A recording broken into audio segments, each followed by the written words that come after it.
My name is Maya. I'm 26 and I work as an auctioneer's assistant at Blackwell Auction House. Assistant is a generous title. Really, I'm a glorified goopy. I catalog items, write their descriptions, set up previews, but I love it as a gig. It's not a glamorous gig, but I get around painting ceramics antiques every day, and that's enough for me. Blackwell's isn't a big name in the industry, but Mr. Blackwell knows how to play the game. He's been in the business for over 20 years, has connections everywhere, and keeps the business afloat. I've been here 2 years and learned a ton: how to authenticate paintings, how to appraise pieces, how to negotiate with clients. But what I admire most about Mr. Blackwood is his knack for getting top dollar. An auction house doesn't sell objects, it sells stories. Tell a good story and the price follows. I used to think he was right. Until one day, while organizing the storage room, I stumbled across a painting. It was an oil painting of a woman sitting by a window, sunlight streaming in, catching her profile, soft and lonely. The brushwork was delicate yet bold, the colors layered and rich. I stood there for a long time.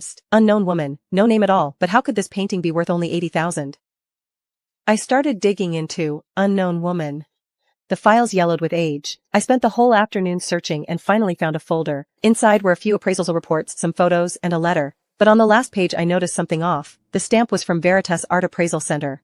That painting, I'd seen it somewhere before. In college, I'd taken a course on contemporary women's art history. Professor Lawrence once showed us a documentary about a forgotten female painter from the 1980s, Serena Ashford. She painted her entire life, unknown in her time, forgotten after she died. Could this be a Serena Ashford? I went home and dug out my old college notes. I remember a book from the library. It had a whole chapter on Serena Ashford. I flipped to that chapter and saw a blurry black and white photo. The composition was almost identical. The caption read, "Serena Ashford, by the window, 1990 of Archer Mark." That painting was worth millions. Mr. Blacktail was selling it for $80,000 as an unknown. The next day at work, while Mr. Blacknell was out, I went to the storage room and took photos of the painting and the appraisal report with my phone. After work, I found Professor Lawrence, contact Ido, and sent him the photos. He's a leading expert on women's art history. Maya, where did you see this painting? In our storage room. Professor Lawrence, is this a Serena Ashford? I can't say with absolute certainty, but I'm 90% sure. Look at the bottom right corner. See that tiny Ashford marked every single piece? As I zoomed in, there it was, in the interplay of light and shadow at the bottom right corner, a faint orchids. Yes, Professor Lawrence, it's there! Maya, that painting is worth at least $5 million. Serena Ashford is one of the most underrated in the history of the modern art market. My hand was trembling around the phone. $5 million. Mr. Blackwell's expert had appraised it at $80,000. $5 million is already a conservative estimate. He was going to sell it privately through a true sale, had X'd at $80,000. That's not business, that's collusion. They were exploiting a dead woman no one remembered. I started investigating quietly. Going through the storage room logs, I found something. This unknown woman had already been reserved. The buyer was a collector named Edward Stone. He was one of Mr. Blacknell's procedures. Every piece should go through public preview, expert review, and open bidding. But this piece wasn't scheduled for auction at all. It went straight into storage, tagged as directed client, meaning no public sale, just a private deal, pre-selected buyer. Directed client is a gray area term in the industry. It can be used legitimately, but it's also convenient for fraud. Her work had been exhibited a few times with decent reception, but she never played the market game. She married, had a child, and gradually faded from the art scene. At 45, she died of illness, leaving behind over 100 paintings. Most of those paintings were kept by her daughter, Nina Ashford. Nina was only 15 when her mother died. She left the country for school and rarely returned. I sent her an email with the photo online and eventually tracked down Nina's email. 3 days later, Nina replied, "That's my mother's painting. How did it end up with you?" I called her. Her voice was young but tired. Nina said that after her mother's death, she kept most of the paintings, but several were taken by an art dealer while her mother was still alive. That dealer had since passed away, and the paintings had vanished into thin air. Nina, this painting is being appraised at $80,000 for a private sale, but my professor says it's worth at least $5 million. Maya, thank you for telling me this, but I'm overseas right now and can't come back. Can you help stop the sale? I'll try, but I'm just an assistant. I don't have any real authority. You need to come back and claim your rights as the legal heir. Okay. I'll arrange to come as soon as I can. After I hung up, I stood by the window, looking out at the city skyline, a heavy weight in my chest. That painting was just like Serena Ashford herself, forgotten, undervalued, treated like worthless trash. I couldn't let that happen. A week later, Mr. Blackwood scheduled a meeting with Stone to sign the deal. That afternoon I hovered in the break room, pretending to drink water, ears wide open. I saw Edwin walk into Mr. Blackwood's office with a briefcase. About half an hour later he came out. Mr. Blackwood walked him to the door and they shook hands. Next time you get something good, call me. Don't worry. There's plenty more where that came from. The painting was sold. $80,000. A painting worth at least $5 million, treated like scrap. I stood in the hallway, fists clenched, nails digging into my palms. That night I couldn't sleep. I looked up Edward Stone online. He was a local real estate developer with a sizable art collection, but he never bought at public auctions. He always got his pieces through directed sales from people like Mr. High on the Slav. Neither of them truly money argued. He was Mr. Blacknell with proper mending, but he just foresaw his merchandising gap, and the arted Stone made his nothing more off the timing gap. I couldn't let this slide. I had to do something. Nina came back. The moment I saw her at the door of Blackwell Auction House, I recognized her. We sat in the cafes downstairs and I told her everything. When I finished, she was quiet for a long time. My over 20 years she left and her paints have mistreated. I can't just let this go.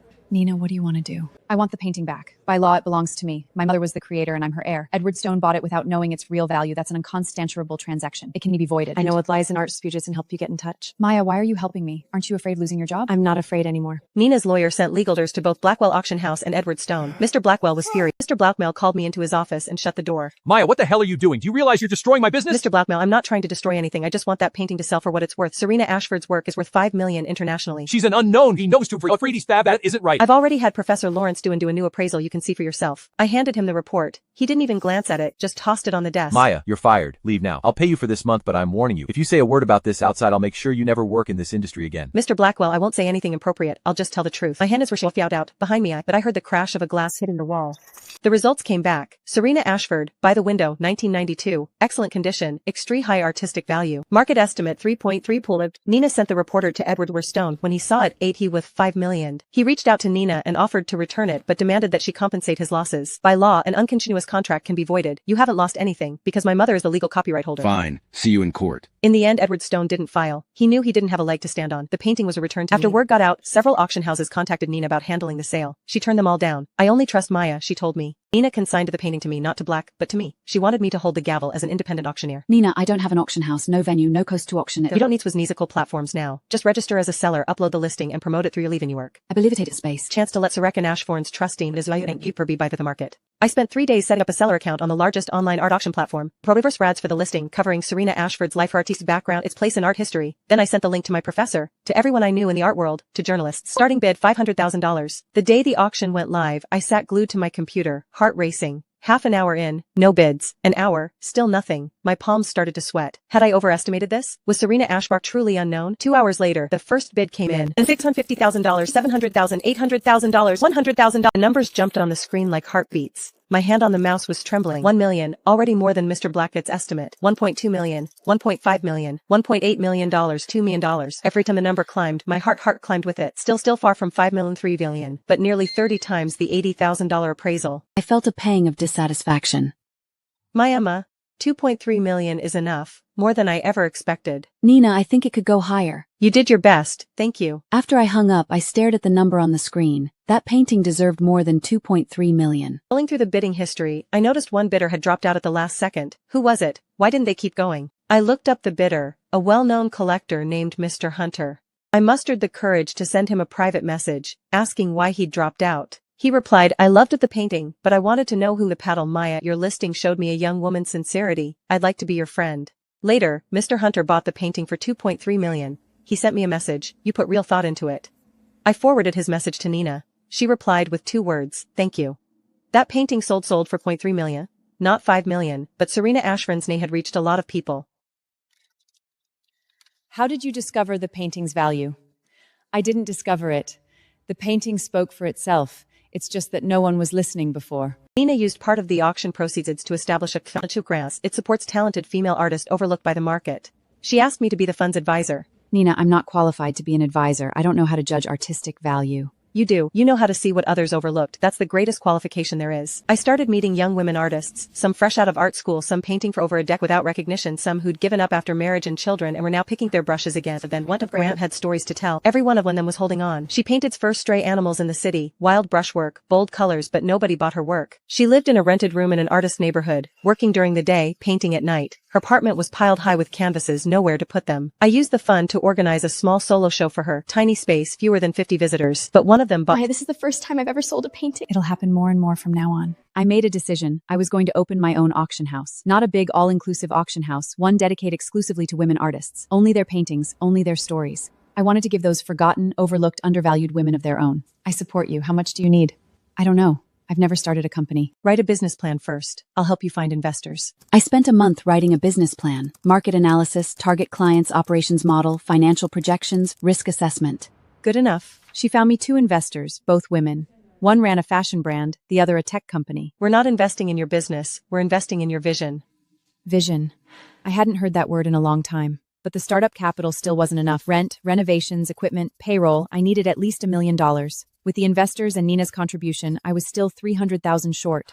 I thought about the paddle just like when I'd raised it for Serena Ashford's painting. Use the Serena Ashford painting as your new auction house's first lot, auction it publicly. Use the proceeds to launch your business. But Mr. Hunter already bought it. Mr. Hunter is willing to lend it back. He said he believes in your eye, and he supports the idea of a platform for women artists. Mr. Hunter lent us the painting. We decided to hold a dedicated auction on an online platform with the start bid exactly what Mr. Hunter had paid. If it didn't sell, if it did, the premium would be the seed money for her art. I barely slept for 3 days during that auction. On the final day, the price climbed from $2.3 million all the way to $3 million. Buyer was an anonymous woman collector. She sent me a message. Maya, I raised my Pamel for your vision. $3 million. After paying Baxter Hunter's $2.3 million, we had $700 left. It was enough.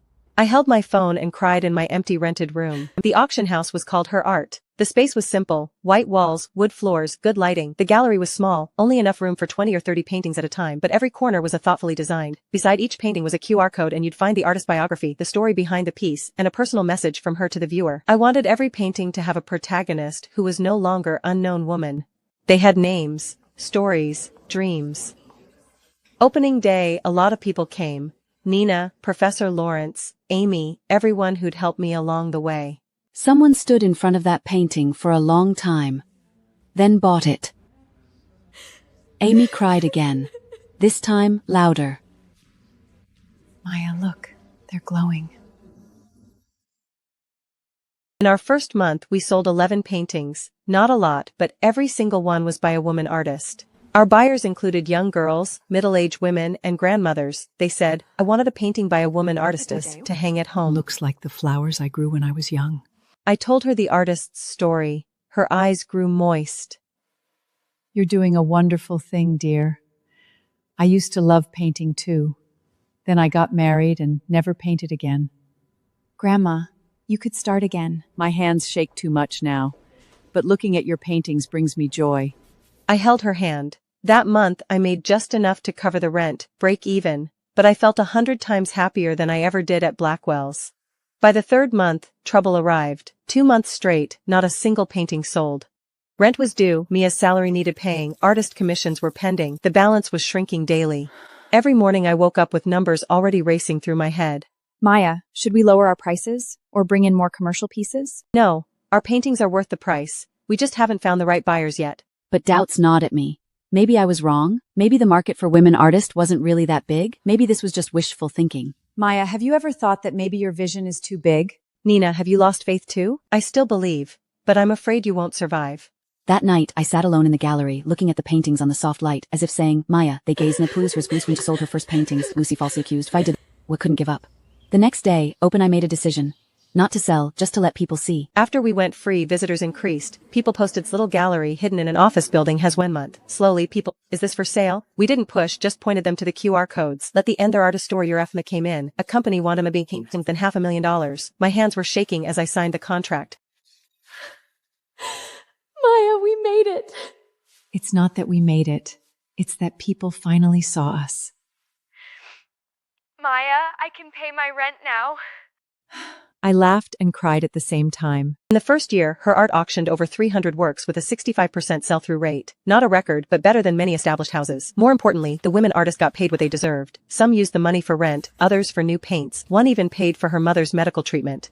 I pinned it to my desk. Year 2, a forgery scandal. A collector accused us of selling a fake. The painting's creator was an elderly artist who already passed away. The daughter had consigned you. The collector claimed otherwise. I brought in experts, but their opinions clashed. Some said authentic, some said fake. The collector demanded a $100 or $1,000. Refitting it would bankrupt us. Fighting the lawsuit would be even worse. I couldn't sleep night after night, clumps of hair falling out. Maya, don't worry. I'll find a way. She tracked down a former student of the artist who still had a photo from the year the painting was created, the work hanging in the studio, a period calendar in the background. The photo's date matched the painting's signature. I was wrong. I'm sorry. I exhaled with relief. But I realized our auction house needed stricter authentication procedures. From then on, we had at least 2 experts independently authenticate every piece, with full documentation available for anyone to review. It's about being responsible, it isn't about selling story. She said it's her duty. I think she's like a knight, protecting all of us. At the end of year 2, we held our first live women's auction, offline, in person. We rented a hall at a museum, hung over 60 paintings. Over collectors, art lovers, media. Before the auction, I stood on stage, looked out at the faces below, and took a deep breath. Welcome to Her Art's Women Artist Auction. Every painting here today is by a women artist. They come from different places, different ages, different backgrounds, but they share one thing. They use their brushes to express auctioning paintings. We're auctioning their dreams, their perseverance, their unseen efforts. I hope everyone isn't just a buyer, but a companion on their artistic journey. The gov dropped, and the first painting went up, starting at $5,000, climbing to $30,000. Sold. That day, we sold over 40 paintings, total 1.2 million, far better than expected. Amy's painting sold for $80,000, 10 times what she used to make in a year. Maya, am I dreaming? You're not dreaming. You deserve this. Maya, I want to ask you something. Go ahead. I want to donate $20,000 to an animal rescue shelter. I paint stray cats. I want to help them. Okay, I'll take care of it. I connected her with a local rescue shelter and made the donation. The shelter volunteer held Amy's hand and said, "Thank you, dear. The cats in your paintings, they look just like with the ones here." Amy cried again. Amy's diary. I sold my painting for $80K to stray cats, the said to 20 warmth. I love that word, warmth. In year 3, her art moved beyond the screen. We opened locations in several major cities, not stores, but partner spaces. We partnered with local museums, cafes, and bookstores, displaying paintings in their spaces while auctioning them online. This saved on rent and brought the art to more people. Our partner spaces spread across New York, Los Angeles, London, Paris, and Milan. In every city, local women entrepreneurs joined us in championing women's art. There was one artist I want to tell you about, Fiona. She was in her 40s, and she'd stopped painting after she got married. Her husband called it a waste of time. Her kids asked, what's the point? She hid her brushes for 15 years. One day, she saw an article about her art and tracked me down. She sent photos of her old paintings, work from 15 years ago. I was stunned. Her paintings had soul, free brushstrokes, bold color choices, nothing like an amateur's work. Fiona, are you still painting? No. No space. No audience. Please paint again. I want to auction your work. Maya, I'm afraid I can't paint anymore. It's been 15 years.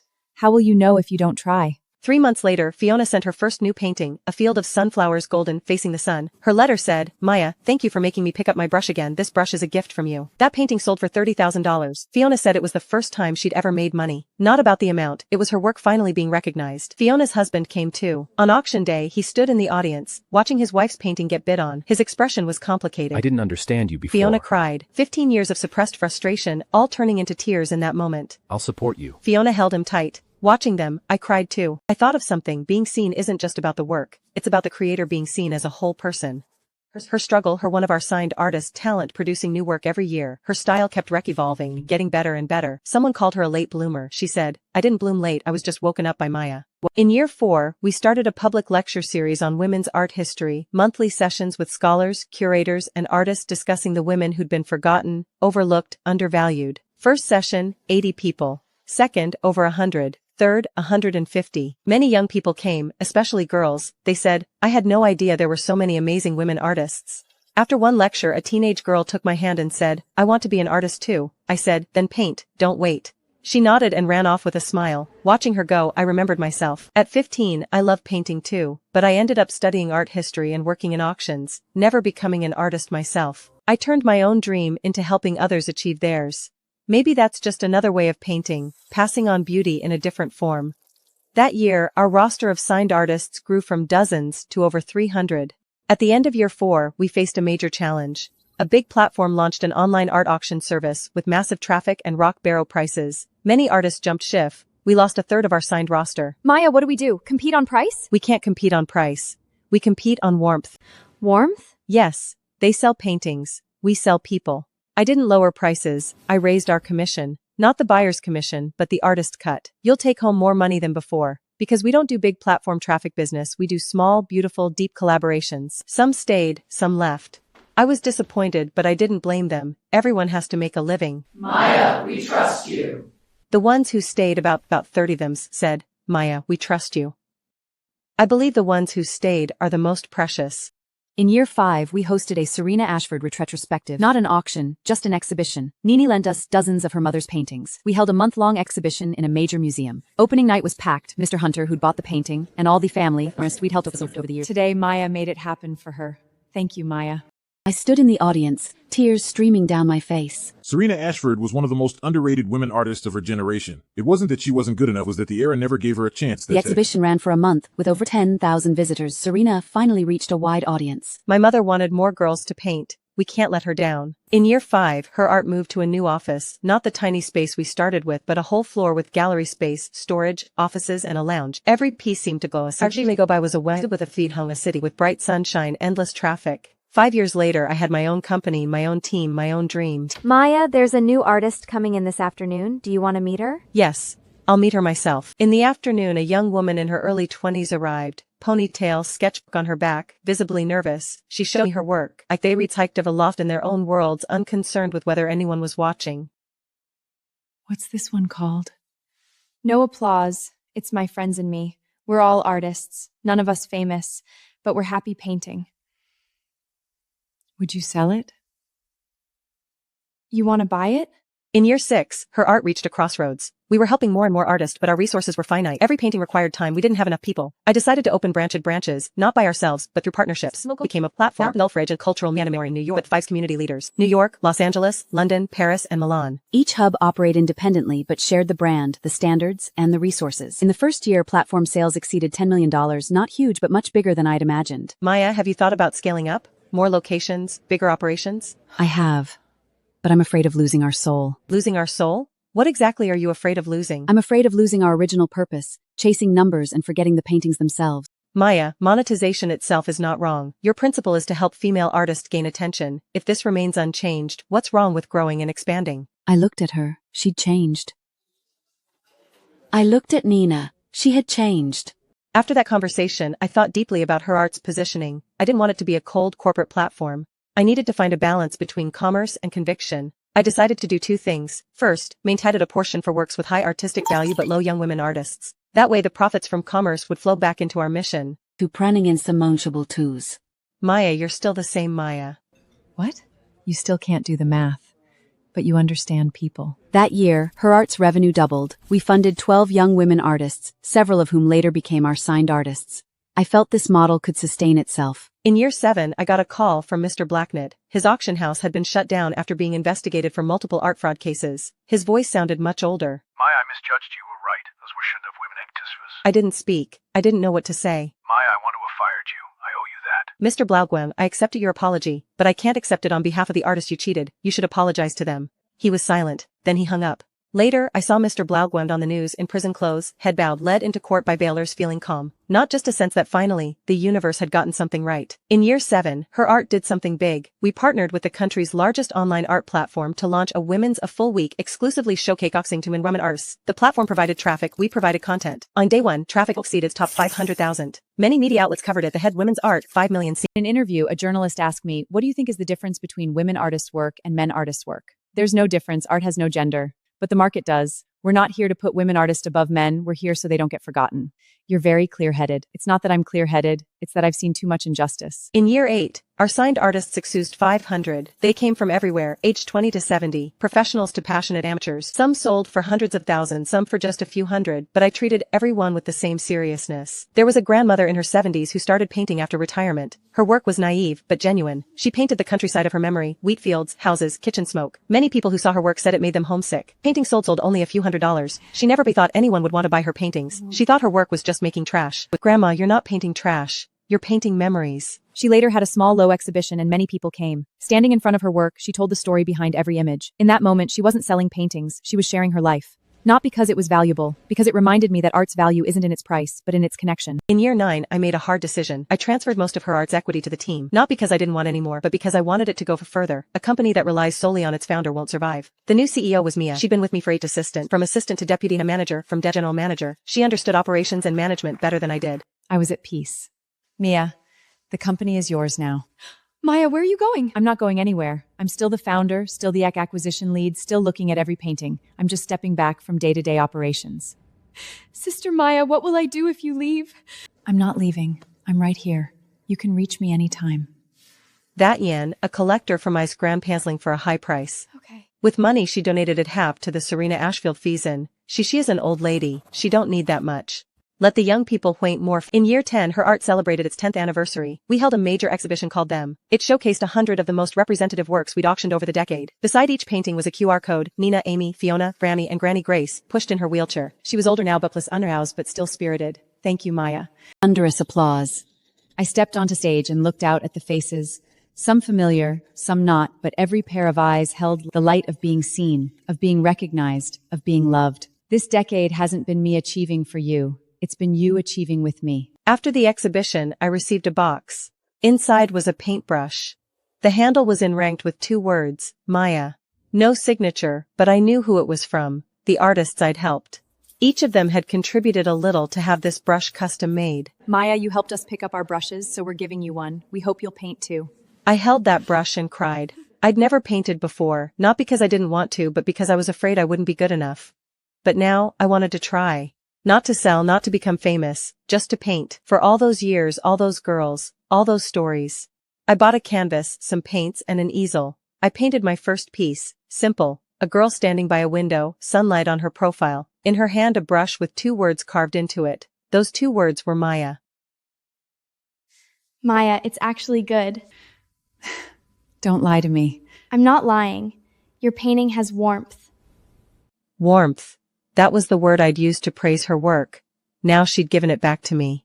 In the spring of year 11, I sat in the Her Art Gallery. They were setting up a new exhibition. Mia was directing the installers, Amy adjusting the lighting, Fiona bringing her newest work. Granny Grace was being pushed slowly through the gallery in her wheelchair. Someone pushed the door open, a young girl with a sketchbook, nervously approaching the front desk. Hi, I'd like you to auction my paintings. Are you an artist? My name is Lily Brooks. I've been painting for years, but no one's ever bought my work. I want to try. Hi, I'm Maya. May I see your work? She took the sketchbook off her back and handed it to me. I opened it. It was a painting of a girl on a stage, an enormous stage, empty seats, but the girl was dancing, completely absorbed, eyes closed, a smile on her lips. What's it called? The Lonely Dancer. It's me. I looked at that painting for a long time. Then I looked up and met her eyes.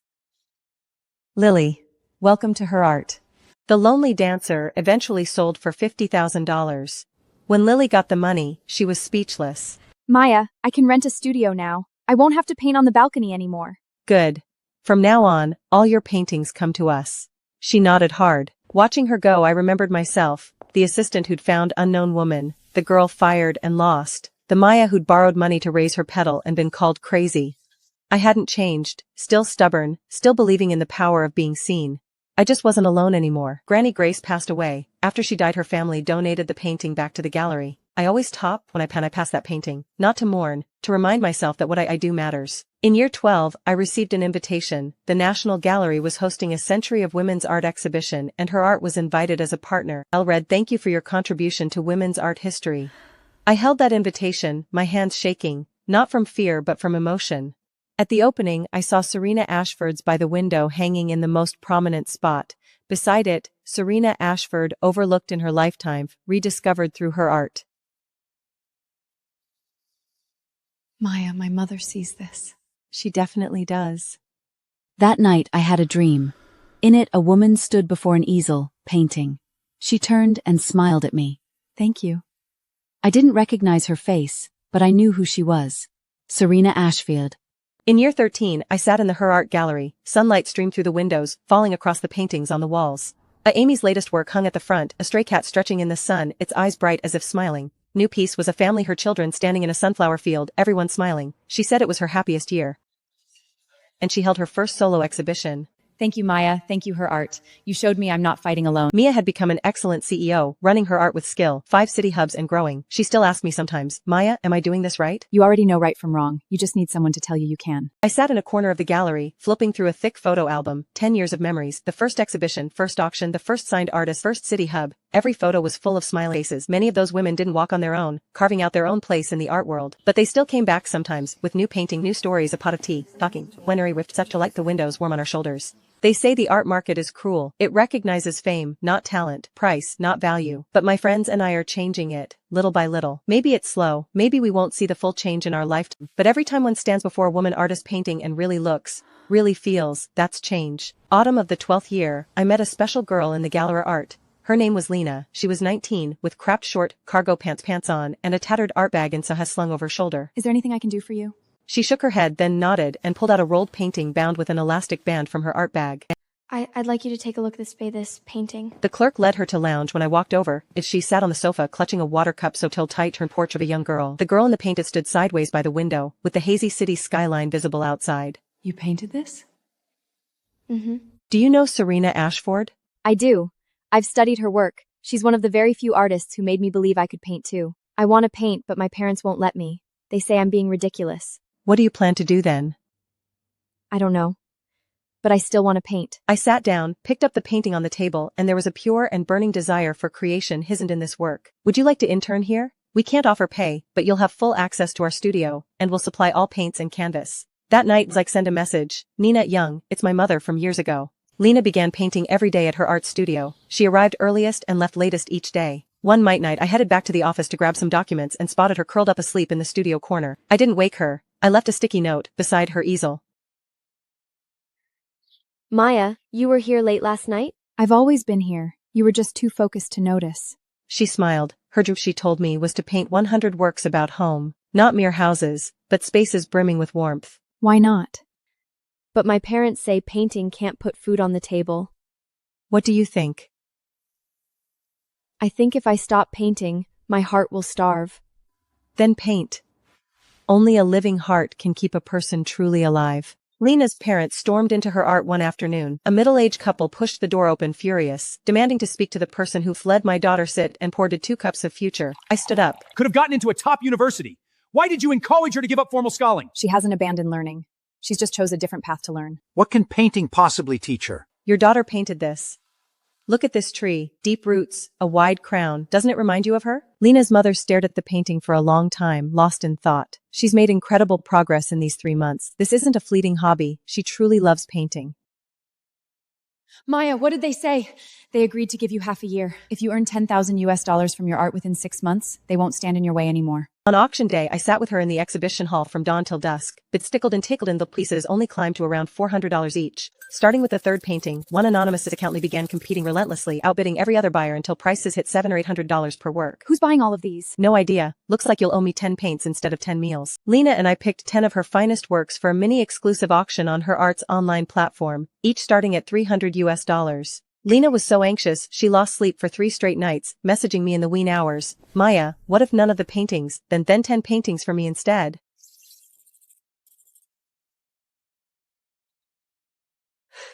Maya, I actually did it.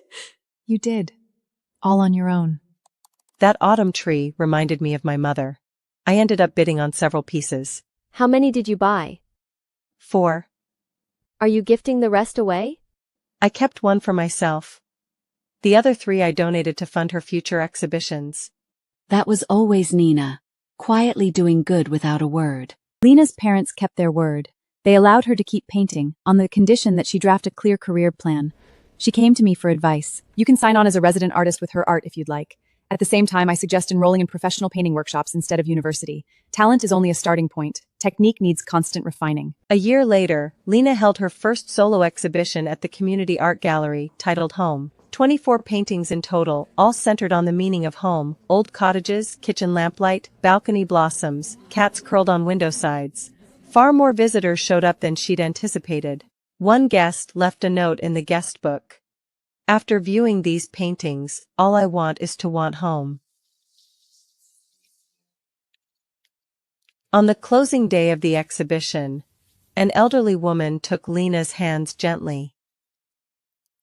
Child, your painting stove by the window is exactly what my childhood home looked like. The woman purchased the piece, and Leica later said it was the work she hated parting with most. Still, she understood paintings belong with those who really understand them. Watching Lena grow brought back memories of my younger self. 11 years prior, I'd stood at the exact same crossroads. Everyone warned me, painting Erna Helling, how long can you work as an auction assistant? A young girl shouldn't chase such reckless dreams. Yet I chased them anyway. I'd encountered Serena Ashfield's art, met Nina, and met countless people who convinced me every step was worthwhile. In the spring of the 13th year, I handed over all daily operations of her art to Mia and stepped back into the background.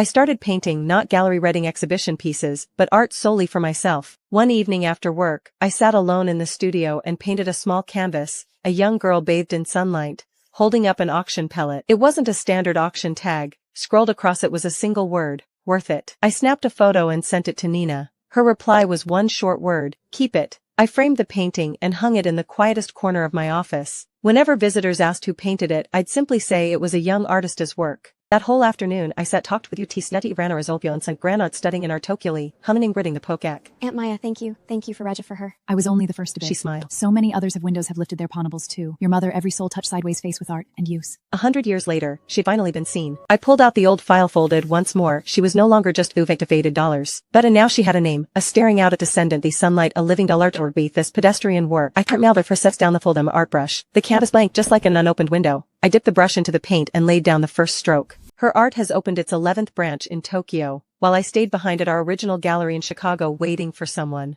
A young girl walked in, stood in the middle of the hall and looked up at the rows of paintings on the May wall. I assist you? I'm Serena Ashfield's granddaughter. I froze. Nina had never once mentioned having children. Hello? May I assist you? Didn't my mom Nina tell you? She wanted to surprise you. The girl pulled a drawing out of her sketchbooks and unfolded it. It was a copy of the window. She finished painting this long before I was even born, yet she claimed she knew exactly what I would grow up to look like. She gestured to her own face. The curve of her cheek matched the woman in by the window almost identically.